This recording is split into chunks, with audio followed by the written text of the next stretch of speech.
میرا نام حسن ہے۔ میں 4 سال سے کراچی میں رہ رہا ہوں۔ میں ایک لڑکی سے بہت محبت کرتا تھا۔ ان کا گاؤں ہمارے گھر سے 50 کلومیٹر کے فاصلے پر تھا اور ہم دونوں بہت خوش تھے کیونکہ ہر ویکنڈ پر میں اس کے گاؤں جایا کرتا تھا اور ہم ڈھیر ساری باتیں کیا کرتے تھے۔ یوں ہی ہماری ایک ملاقات سے جان میں جان آ جاتی تھی، مانو جیسے سحری والے کو افطاری کا انتظار ہو۔ ویسے ہی وہ ہر ہفتے میرا انتظار کیا کرتی تھی اور کسی مصروفیت کی وجہ سے اگر میں نہ جا پاتا تو اس کی کیفیت عجیب سی ہو جاتی اور میں کوشش کرتا کہ اس کو اداسی کا شکار نہ کروں۔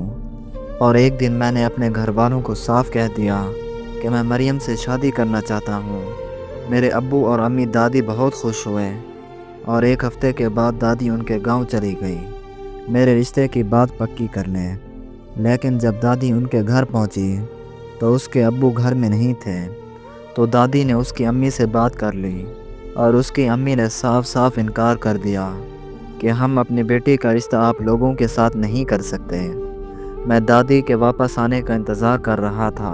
میں بہت بے چین ہو رہا تھا، مجھ سے اب اور انتظار بھی نہیں ہو پا رہا تھا۔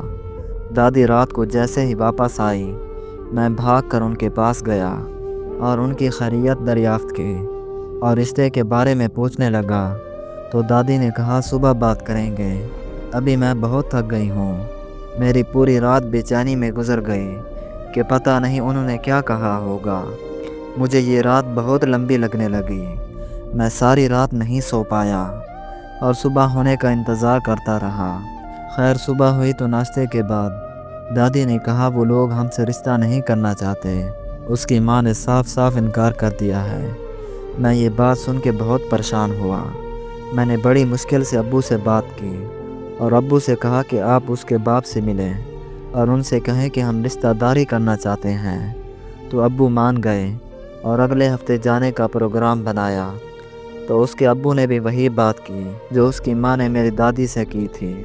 میرے ابو واپس آ گئے۔ میں بہت پریشان ہو گیا کہ انہوں نے ایسا کیوں کیا۔ میں نے اس سے پوچھنے کی بہت کوشش کی لیکن اس نے مجھے کچھ نہیں بتایا۔ ایسا لگتا تھا کہ جیسے اسے کسی نے منع کیا ہو۔ ایک شادی کے موقع پر میرا اس کے گاؤں جانا ہوا تو میں اس کے ساتھ بات کرنے کے لیے اس کے گھر چلا گیا۔ وہ میرا سنتے ہی گھر سے نکل کر باہر چلی گئی۔ میں 3 گھنٹے انتظار کرنے کے بعد ابھی جا ہی رہا تھا تو اچانک وہ میرے سامنے آ گئی اور میں نے کہا میں آپ کے گھر میں آپ سے ملنے آیا ہوں اور آپ ہو کے نظر ہی نہیں آ رہی۔ اس نے کہا ہاں، میں تم سے نہیں ملنا چاہتی، بہتر ہے کہ تم یہاں سے چلے جاؤ اور ہو سکے تو مجھے بھول جاؤ اور میری جان چھوڑ دو۔ اس کا یہ لہجہ دیکھ کر میں حیرت میں پڑ گیا کہ یہ کس لہجے میں مجھ سے بات کر رہی ہے۔ اس کا لہجہ عجیب تھا۔ اس کے یہ الفاظ مجھے بہت سخت لگے اور میں غمگین ہو کے واپس چلا آیا۔ میں بہت اذیت میں رہنے لگا۔ پتہ نہیں اس نے ایسا کیوں کیا۔ یہ سوچتا ہوں تو دماغ پھٹنے لگتا ہے اور میں کس ذہنی اذیت سے گزر رہا تھا، شاید وہ بھی اس کے بارے میں علم رکھتی تھی۔ میں نے خود کو تنہائیوں کی قید کے حوالے کر دیا۔ گھر میں اداس رہنے لگا، کسی سے بات کرنے کو دل نہیں کرتا تھا۔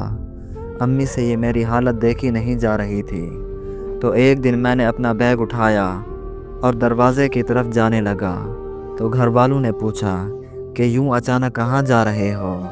میں نے کہا میں نے جاب کے لیے اپلائی کیا تھا، اسی سلسلے میں کراچی جا رہا ہوں۔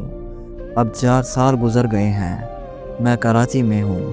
اس نے پتہ نہیں کیوں یہ سخت الفاظ کہے تھے، اسے پتہ نہیں کیا پریشانی تھی۔ میں نے اس سے پوچھنے کی بہت کوشش کی اور اس نے مجھے کہا کہ بس تم یہاں سے چلے جاؤ۔ میں اس کے گھر سے واپس آ گیا لیکن بڑی تکلیف میں رہنے لگا۔ خیر کچھ دنوں کے بعد میری امی نے میرا رشتہ میرے ماموں کی بیٹی سے طے کر دیا۔ وہ لڑکی بہت ہی خلوص و محبت اور حسین تھی، میری امی کی جان تھی اور ہمارے گھر والوں کو بھی وہ بہت پسند تھی، اور میں نے امی سے ہاں کر دی اور یوں میرا رشتہ میری کزن سے ہو گیا۔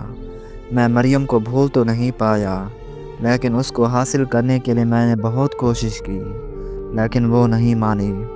اب میں خدا سے ایک ہی دعا کرتا ہوں کہ وہ جہاں بھی رہے ہمیشہ خوش رہے، خدا اس کے نصیب اچھے کرے، آمین۔